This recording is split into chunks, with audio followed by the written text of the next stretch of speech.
Good morning. Good morning. It's a beautiful day in the neighborhood, isn't it? My name is Chris Zanoni, and I'll be your worship leader this morning. Before some of you spend one more second wondering where the tall man with the beard is, the worship team received an email yesterday from Reverend David. Hi, everyone. I'm writing with good news, bad news, and good news.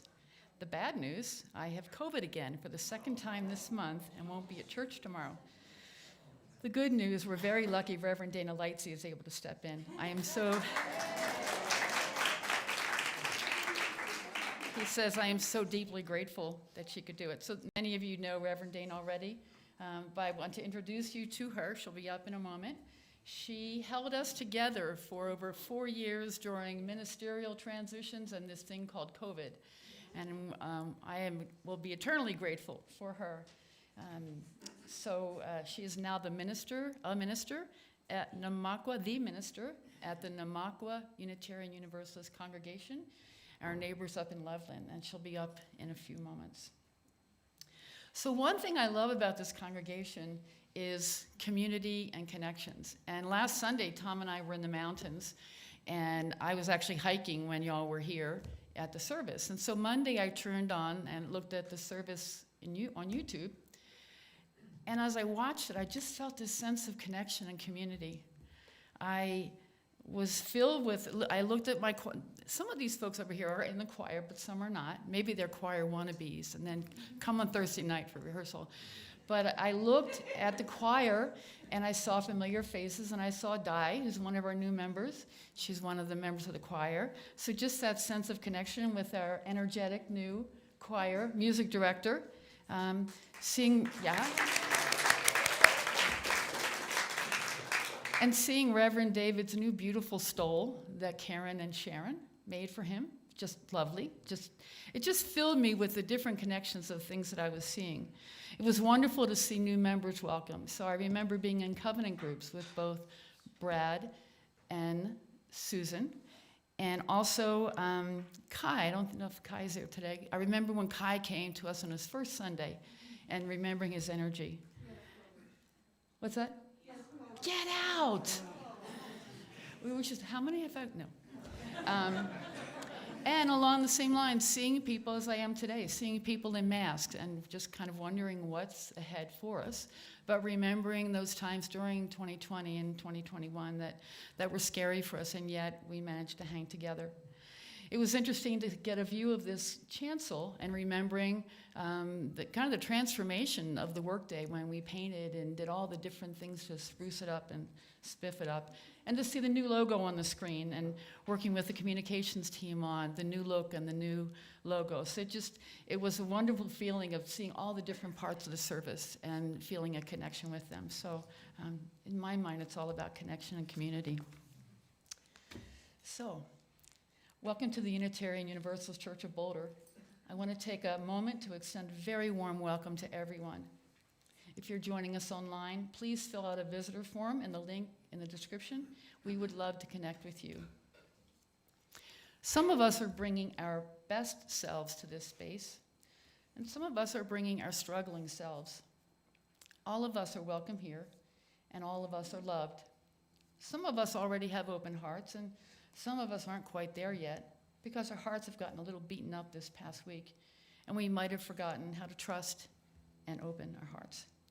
Your heart is welcome here, no matter how bruised. We welcome you among us. All of us are imperfect, but we're here to drop our defenses and trust that what happens in worship is powerful and life-giving. Together we affirm that this day, and our being together can make each of us braver, more compassionate, and wiser than we woke up this morning. We welcome you here. One announcement. This is the last day of the sign up for the Soul Matters group. Irene will be, I think she'll be probably doing several things during fellowship time, but there is a table in the Sky Room for sign up. So I can tell you, just again, seeing several faces here with whom I've been in covenant groups, how meaningful that can be. So, Reverend Dana.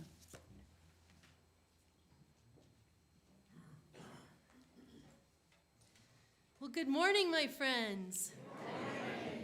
It is a joy to be with you today, an unexpected joy. Not for the best reasons. We hope David gets well. But we are today commemorating Yom Kippur and the Jewish New Year. So if you didn't grab a rock, I know I'm just a rock pusher.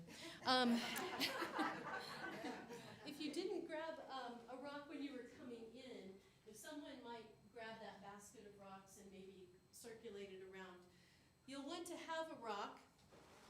You'll want to have a rock for a ritual that we're going to do later. And as you have your rock, I invite you to hold on to it and think about all the hard places in your life. A rock can symbolize many things. And today it's really symbolizing those hard conversations, those difficult feelings, those hard edges. So I invite you to hang on to your rock until we let it go. And with that, I share with you these words by Rabbi Jack Reamer called On Turning. Now is the time for turning. The leaves are beginning to turn from green to red and to orange. And the birds are beginning to turn south and heading once more towards the south. The animals are beginning to turn to storing their food for the winter.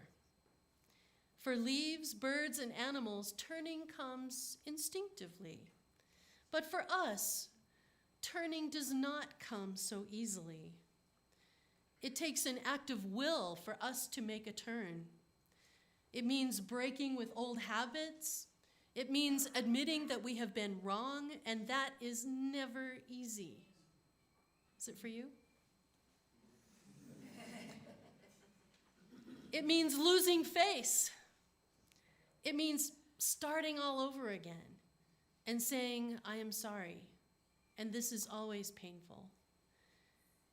It means recognizing that we have the ability to change.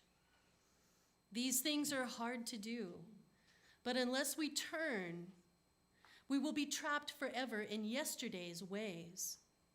So help us to turn from callousness to sensitivity, from hostility to love, from pettiness to purpose, from envy to contentment, from carelessness to discipline, and from fear to faith. Turn us around and bring us back towards what is of ultimate worth in our lives. Revive our lives as at the beginning, and turn us toward each other, for in isolation there is no life. May it be so. Let's all stand and join in singing our opening hymn, Love Knocks and Waits for Us to Hear.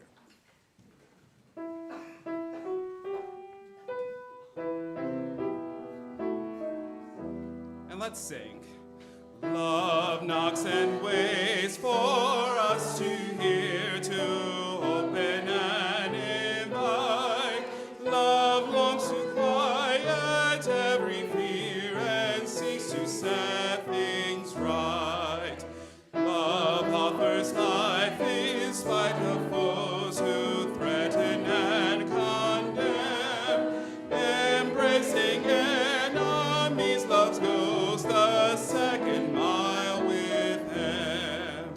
Love comes to heal the broken heart, to ease the troubled mind.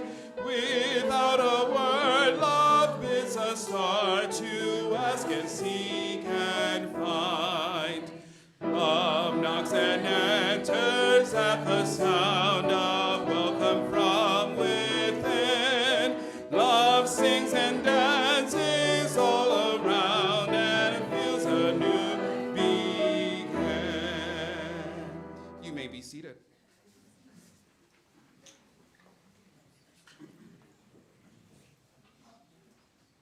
Good morning. I'm Rachel Alba. I'm the Director of Religious Education here. story isn't quite what we're going to do today. We're going to do a wisdom activity. So the first thing you need to do is find a partner. So someone who's perhaps sitting next to you would be easy, perhaps the person in front of you or behind you.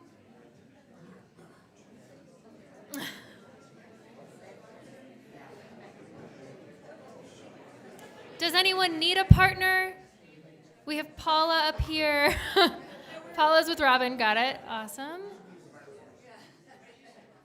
Di, do you need a partner? Oh, that doesn't actually work for this particular exercise, so you really do just need a partner. There's 3 of you over there. Would one of the 3 of you, okay, we're good? Everybody has a partner, just one. Sorry, no offense to the menage a trois. Okay. You have 3? Does anyone else have 3 that could split off and, yeah, awesome, okay. Perfect. Okay, now that you all have a partner, I'd like you to look at your partner and assess the length of their hair in comparison to yours.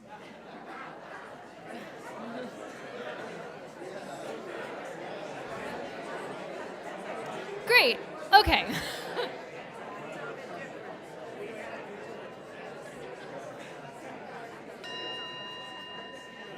Awesome. So, the person with, just note who has longer hair and who has shorter hair. We'll talk about it a little bit later. But to start, I want you to start to just close your eyes and feel into your own body. One of the things I love about this congregation is how quickly we went from chatty to quiet. So start to just notice how your bones feel today. Your actual bones. Can you feel like the heaviness of them, their density? Feel the way that gravity pulls them closer toward the center of the earth.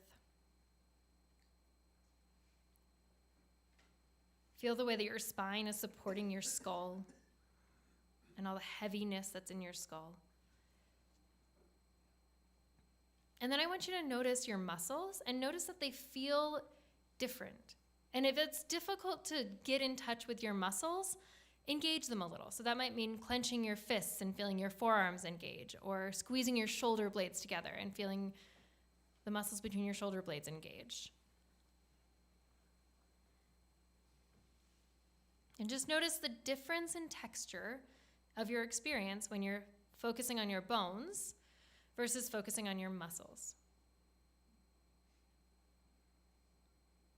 And then I want you to think about the fluids of your body. So we're like 70-80% fluid, right?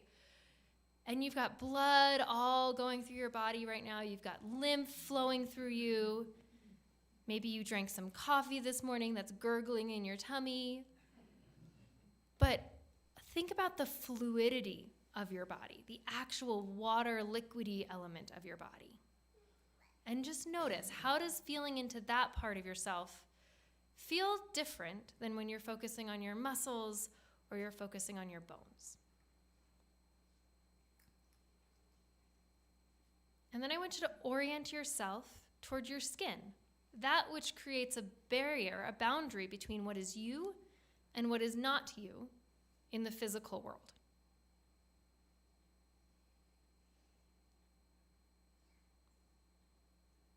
Like, how do you know where your skin ends and your pants begin? Or your shirt begins? And then I want you to take note of that invisible bubble around you, your personal space bubble. Where is it today? How much space can you feel into that counts as yours in your personal space bubble today, in this moment?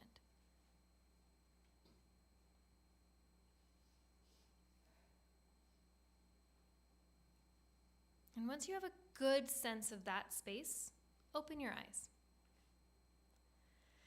Now, both partners put up one hand. Doesn't matter which one it is. And you're going to have those hands face each other. Great. Person, some of you automatically did this. You're like, I know how close I want this person to be to me. The person with the longer hair, your hand is going to stay where it is. Person with the shorter hair, I want you to feel into your body, both people feel into your body, and feel how close can you put that hand to short hair person, how close can you put your hand to long hair person before it starts to feel like, oh, that's too close for this person? Is there a too close? Cool. How are we doing? Next, I want you to go, person with short hair, broach that. Push a little further. So maybe that means more pressure if your hands are already touching, or maybe it just means going a little closer.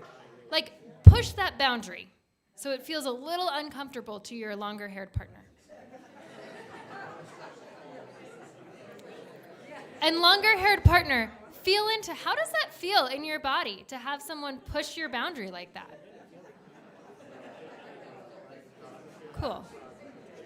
Now, short-haired partner, go back to where you were before, in that cozy, sweet spot that you both had sort of negotiated. And longer-haired partner, notice, how does that feel in your body now? Calm? Anyone else? How does that feel to like have that boundary was broken and now it's gone back? How does that feel in your body? Does it feel even better than the first time, or does it feel the same? The same? Anyone else? Feels a little sad? Yeah.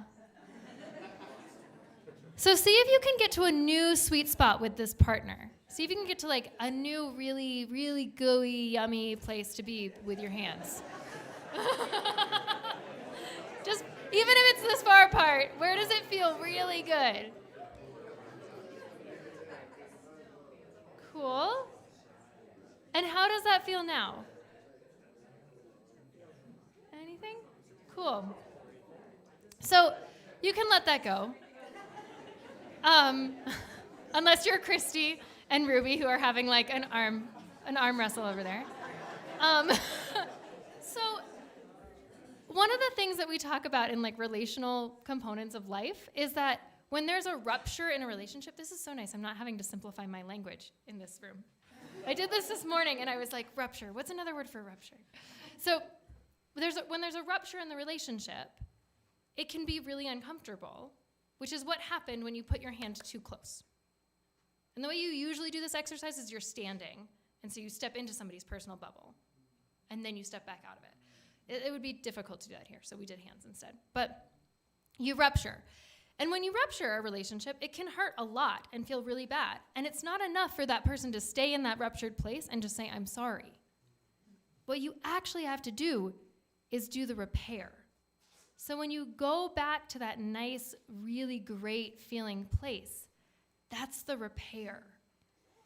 And just like if you think about scar tissue in your body, if I actually do have a scar on my arm from a rabbit scratch from like 4th grade or something, the skin in that area is actually stronger now than it was before because it had to make the repair.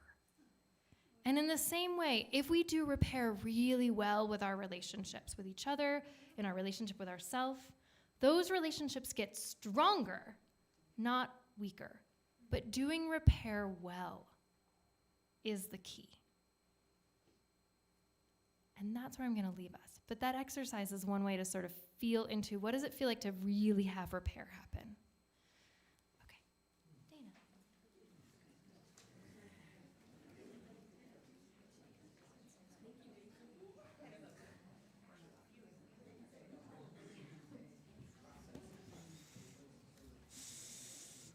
Our flaming chalice is a symbol of our Unitarian Universalist faith.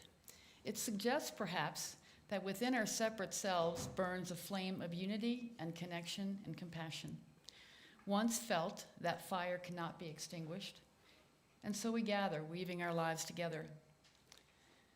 Today's chalice lighting it's called The Messy and Imperfect Beloved Community by Layla Ibrahim. She writes, I've been going to the same church for a very long time. For nearly 30 years, most Sundays I've walked through our beautiful redwood doors.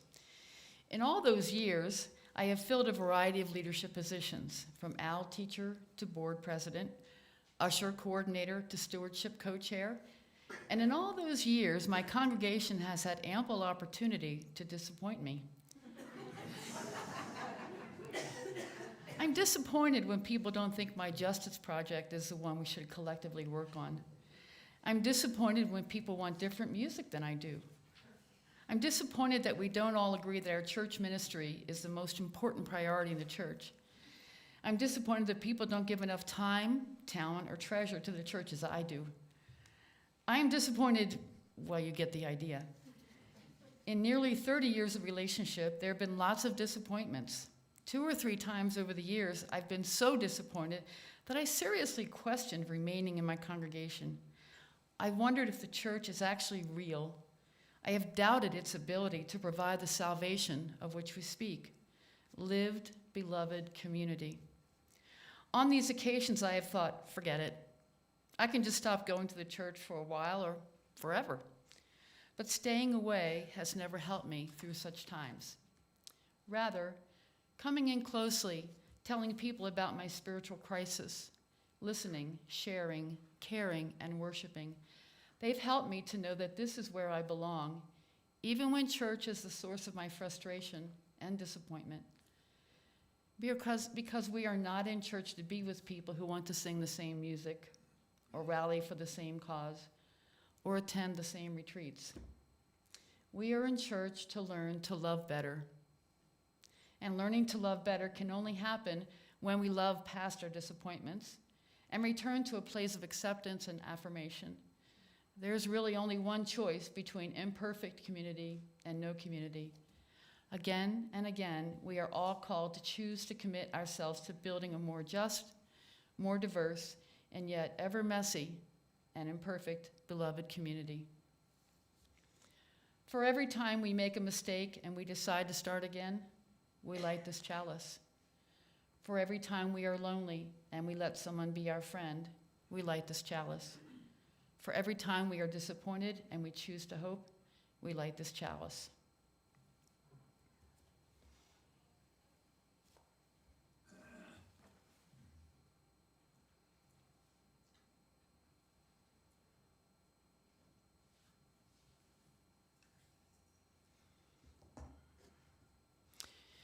We are not bound together by a creed, a specific list of things we all believe exactly the same way.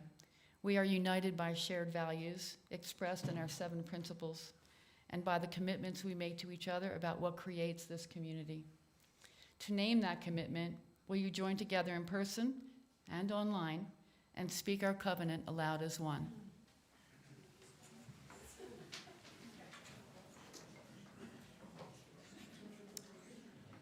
We gather in fellowship to speak truth to each other, to reach out and touch one another, to care with each other, and to seek the truth divine. So be it.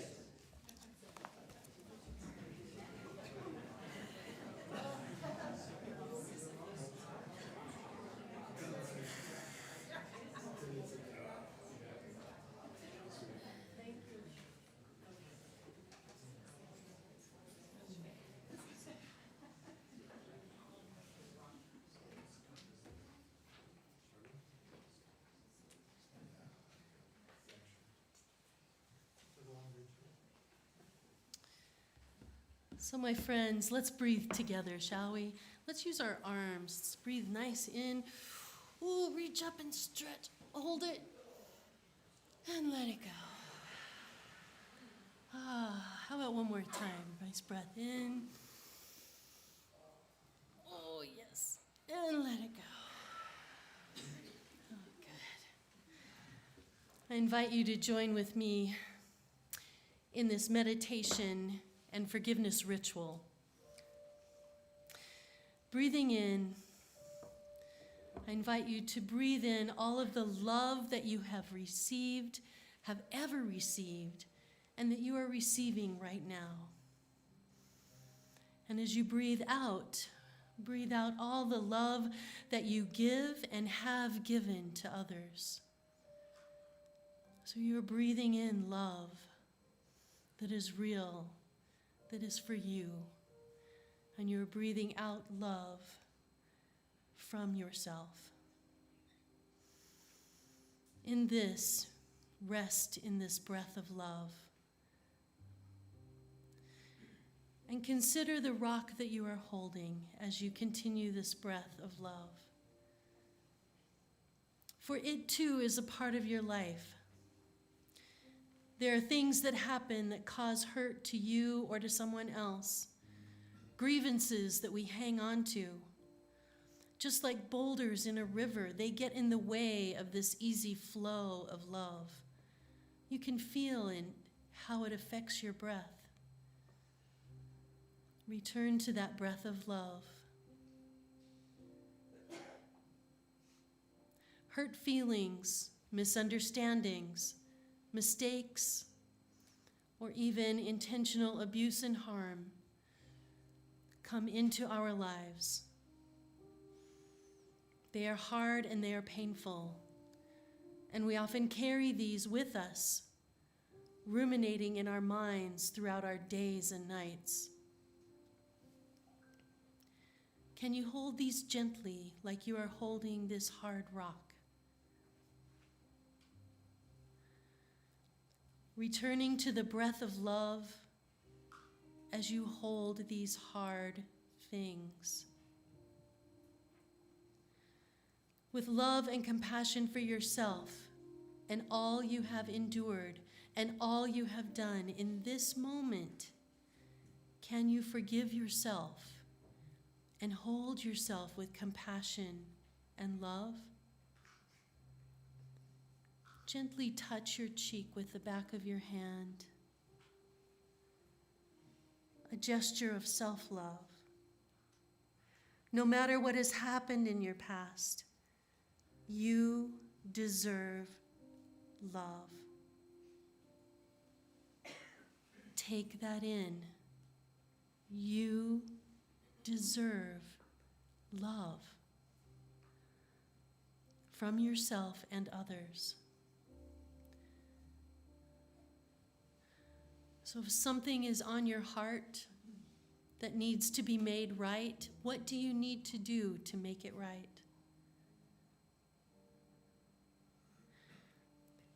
And if something is on your heart that you are ready to let go of, what is that?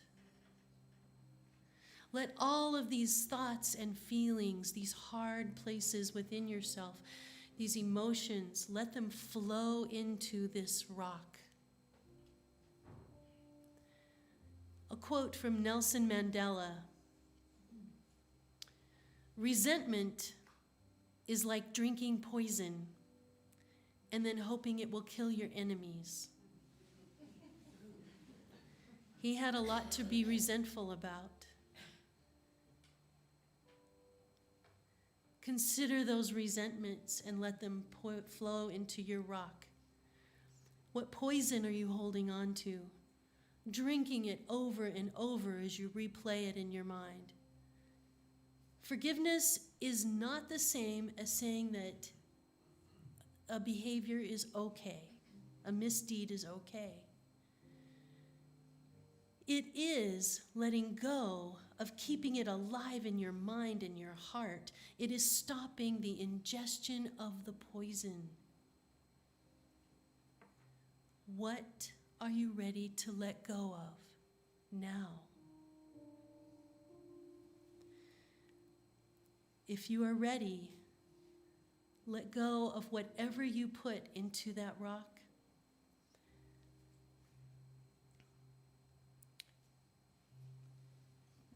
In just a bit, I'm going to invite you to come forward as we do our blessings and concerns and place this rock into this bowl of water. Now, it may be that you're not ready to let go of those hard places, and that's okay. There might be something you're not ready to let go of.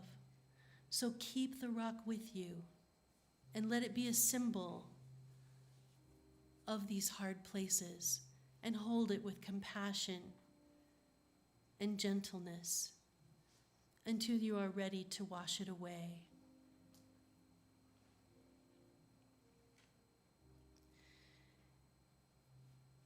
And as you continue to hold your rock, I invite you to also bring to mind all of those things of which you are joyful and grateful for, all that love that flows into you. And it is a joy to love others, so the love that flows from you, feel that joy. All the blessings in your life. Continue to breathe in that love and hold them.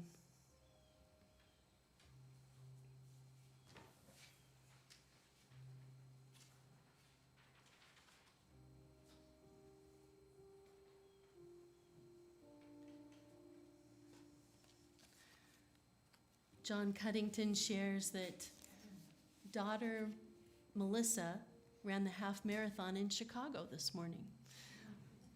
I'm hoping that is a great joy for her. And his combo is playing at the Peloton in Boulder on Thursday, which is a joy to, as a musician, to be able to perform.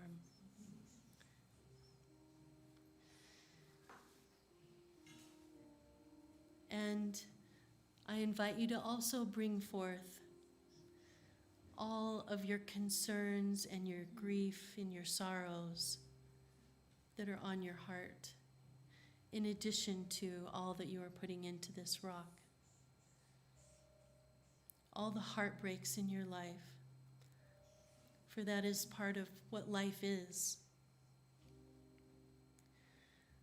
One of those sorrows, I will speak on behalf of Chris Zanoni and Tom Zanoni.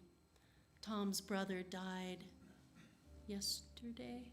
Thursday, at the age of, did you say 87 earlier? The day after his birthday. Yeah, holding the Zanonis in our hearts with love.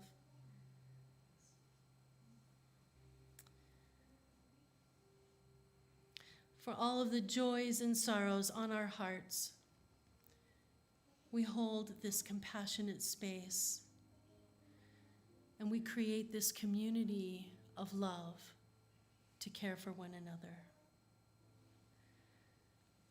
For those here in person, I invite you now to come forward with your rock, to place it into the water, symbolizing forgiveness and cleansing and letting go.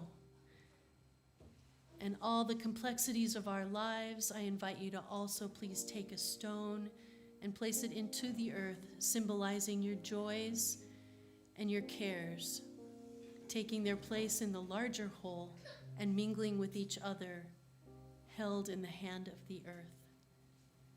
Please come forward.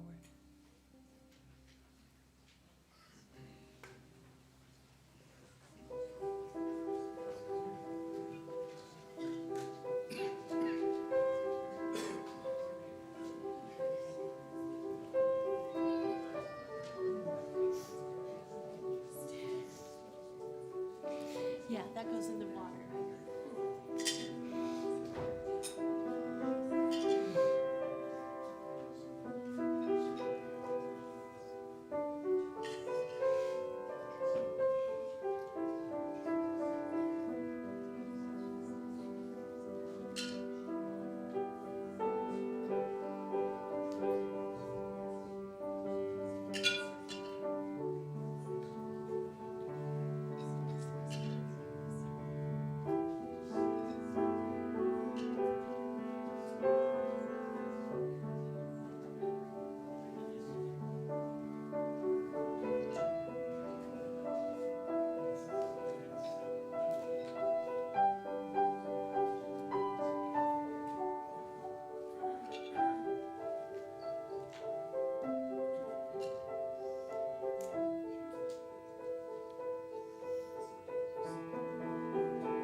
invite you now to join with me in a responsive reading. And the response is sung. The response goes, we forgive ourselves and each other. We begin again in love. Can you sing that with me? We forgive ourselves and each other. We begin again in love. For remaining silent when a single voice would have made a difference. We forgive ourselves and each other. We begin again in love. For each time that our fears have made us rigid and inaccessible, we forgive ourselves and each other. We begin again in love. For each time that we have struck out in anger without just cause, we forgive ourselves and each other.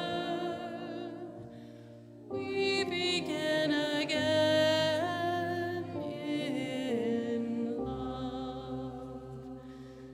For the selfishness which sets us apart and keeps us alone, we forgive ourselves and each other. We begin again in love. For falling short of our admonitions of the Spirit, we forgive ourselves and each other. We begin again in love. For losing sight of our unity, we forgive ourselves and each other. We begin again in love.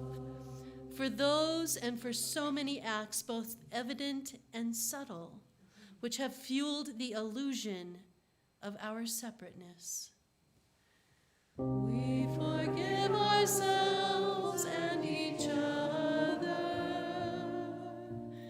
We begin again in love. Thank you. Beautiful.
So beautiful. Thank you.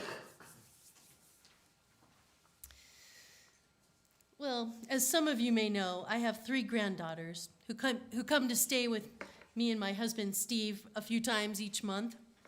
They love to spend the night at Grandma's house. The twins are now 5, and their big sister is 7. And they are super sweet girls, but as you can imagine, there are the usual arguments, fights, and misunderstandings, especially at that age, and they aren't always nice to each other. As a music teacher, I taught literally thousands of kids and saw the same dynamic over and over, as I'm sure you have seen as well. Is this not true? And when something happens and someone's feelings are hurt, you know how it is.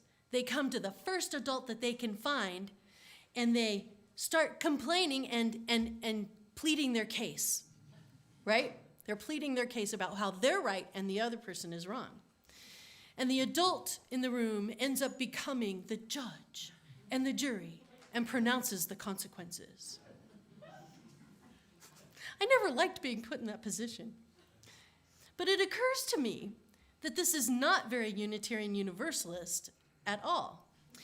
And this approach misses a great learning opportunity to help our kids and to help ourselves, because I think we have our adult ways of doing this too.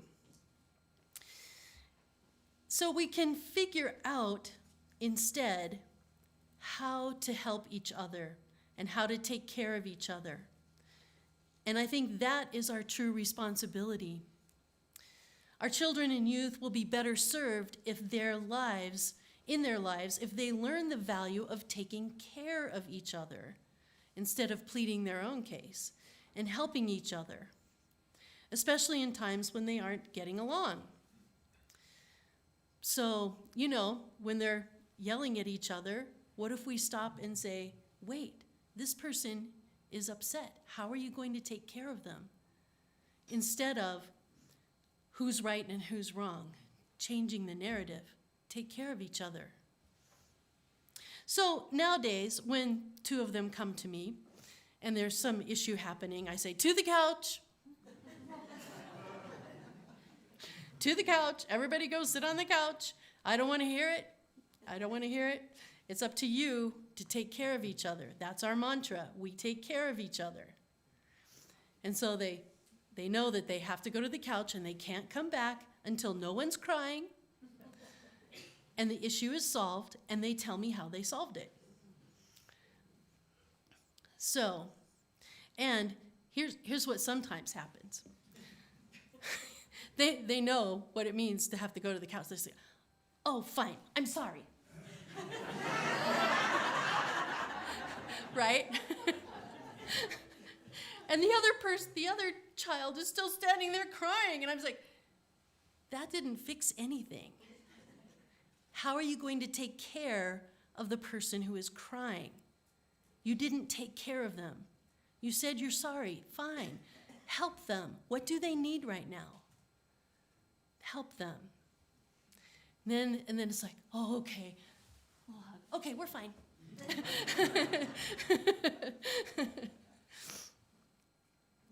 Well, we all get it wrong from time to time. Even when we are trying to get it right, we make mistakes, and we get jealous, and we get caught up in our own needs, and we want to forget to think of others. We get mad, and we get angry, and we misinterpret each other's intentions and actions, and it doesn't take much to find ourselves at odds with each other. And this is exactly the reason that our Puritan ancestors came up with this idea of a covenantal relationship. See, in a covenantal relationship, we recognize that we are covenant making, help me out here, covenant breaking, and covenant remaking people. We know that we will screw up. We all do, whether we want to admit it or not. So the affirmation is a covenant. Our 7 principles are a covenant. Our new shared values, the word covenant is all throughout all of it. And it spells out what matters to us and how we want to treat each other and all people in the world. It is in the issues that arise and the way that we forgive each other and ourselves that brings us back into covenant. This is different, of course, than a contract, which is more how our society works. If you make a mistake and you break a contract, you receive the consequences. There's the adult in the room proclaiming the consequences, and the relationship is over, done and over. There is no forgiving and beginning again.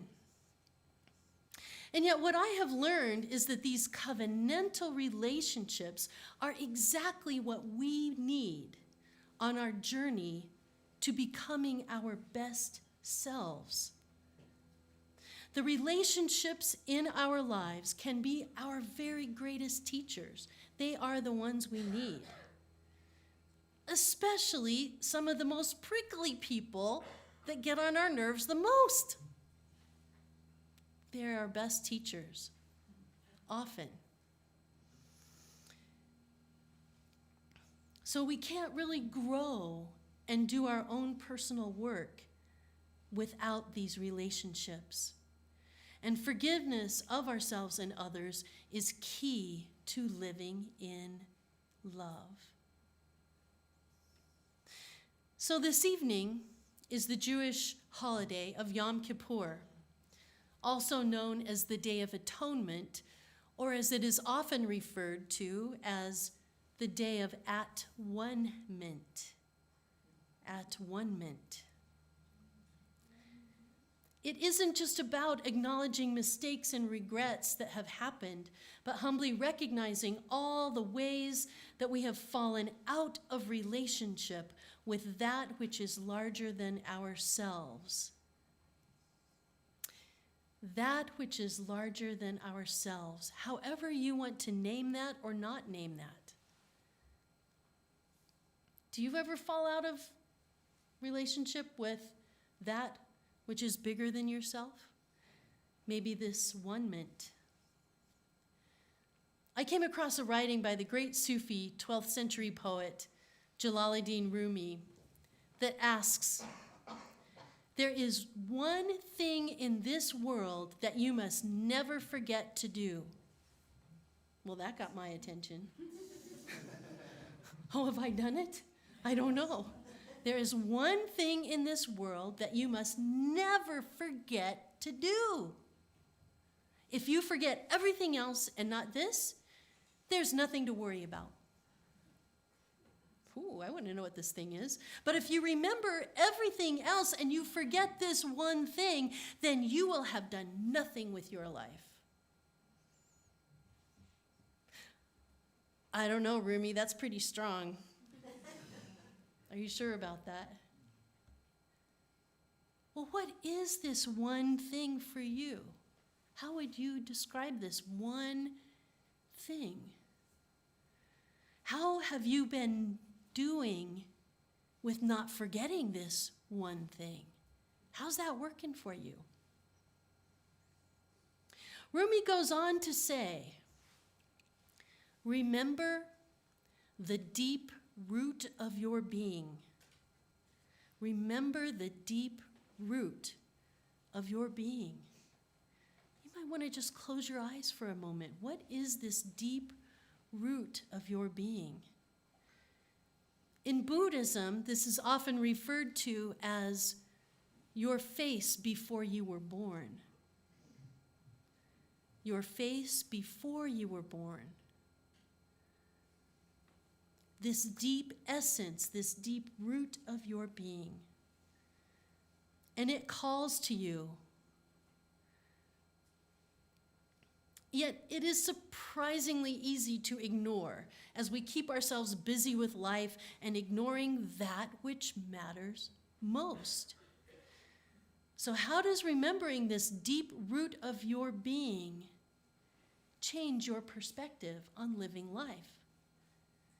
And what would happen if you realign your entire being around remembering that which matters most? This at one-ment, this deep root of who you are. It is said that the best way to learn how to live is to contemplate death. And I think it is a good way to remember this deep root of our being. So I share with you the top 5 regrets of dying. It's a book by Bronnie Ware, and his research shows that the 5 top regrets are these.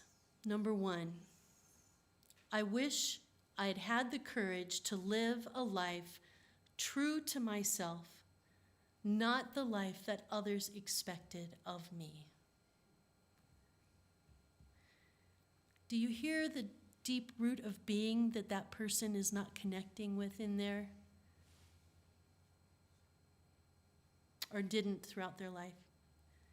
Number 2, I wish I hadn't worked so hard.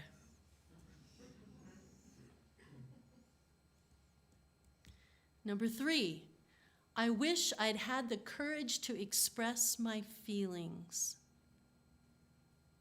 I wish I'd had the courage to express my feelings. And number 4, I wish I had stayed in touch with my friends. And number 5, I wish I had let myself be happier. I wish I had let myself be happier. Do any of these resonate for you? To me, all 5 of these speak to that deep root of your being. So maybe today, or sometime soon, take a big pause, maybe do some journaling, and take time to consider your life and what matters most. What is Rumi getting at for you?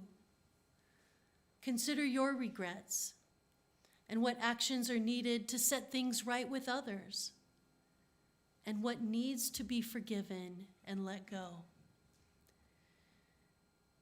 This is the way that we return to that flow of love, taking out all of those boulders getting in the way and returning to love.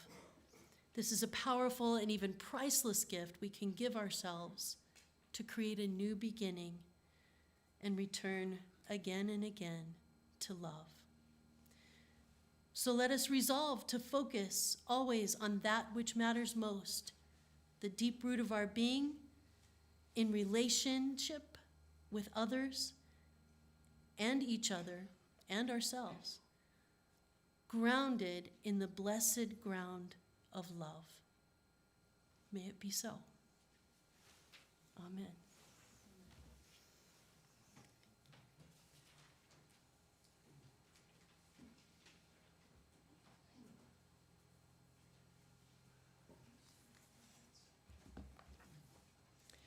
This month, our offering goes to Out Boulder County, our Share Our Plate.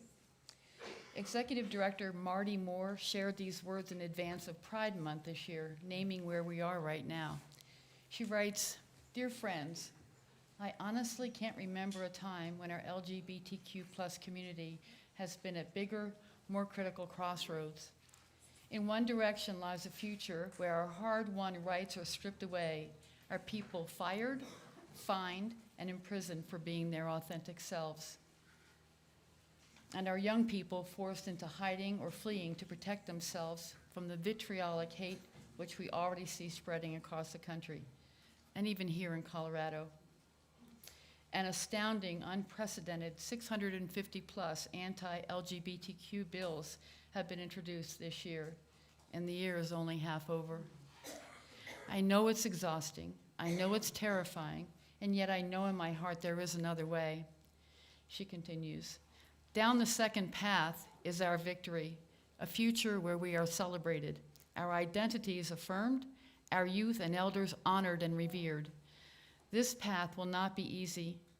We ourselves may not even see the end of it, but we have to act, we have to organize, and we have to fight just as hard as we ever have. Our opponents are counting on us being able to wear us down, divide us, and silence our community. They want us to go away. They want us to turn our back. They want us to turn back. Let's keep moving. She continues, we have a choice. We have each other. We have an obligation to the people who fought before us and a responsibility to the generations yet to come. This Pride Month, I hope you will join the fight. March with us, organize with us, advocate with us. Support the programs, services, and people which take us further down the path to victory. Whatever you do, please don't give up. So I invite you to give generously as you are able to Out Boulder County. For those online, you can use the QR code or find a link in the video description. For those gathered in person, you can also scan the QR code or make a donation as the ushers now pass the baskets. May our gifts be used to enact justice, bringing peace and love to our Boulder community.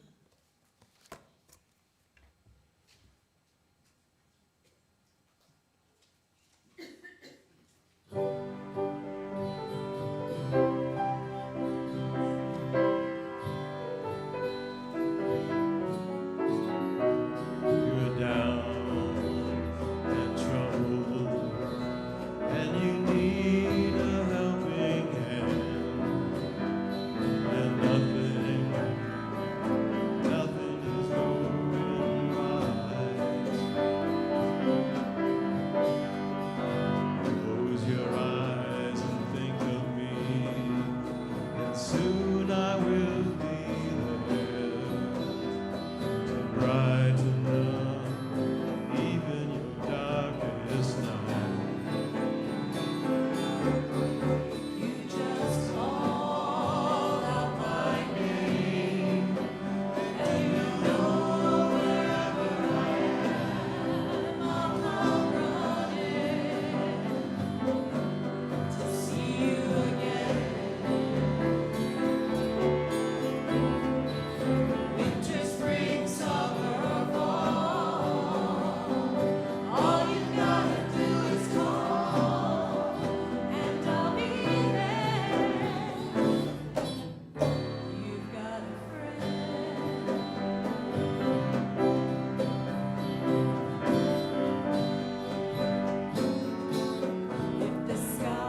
so good to hear that. Thank you.